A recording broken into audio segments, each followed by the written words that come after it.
आमच्या गावात बच्चू भाऊ कडू बचपनापासून येत होते, लहानपणापासून त्यानं कार्यक्रम पाहिला. चिखल राहत होता, हे झाला पूर्ण चिखल होता, रात जाय पावसाळ्यात थांबता येते. मग बच्चू भाऊ आले असं त्यानं पाहिलं बा चिखलात बसण्याच्या पाहिजे म्हणून.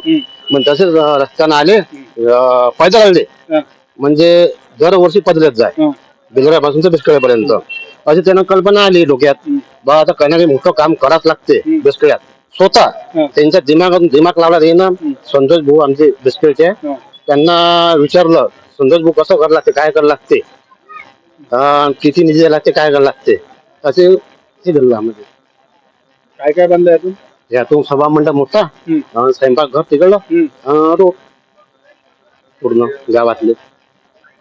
तसंच बच्चूभाई कल्पनातून चंद्रपूर महाराज संस्थानला दर्जा दिला. त्याच्यानंतर 5 कोटी मोठा निधी दिला, म्हणून कोटी कोटी बच्चू भाऊचे आभार.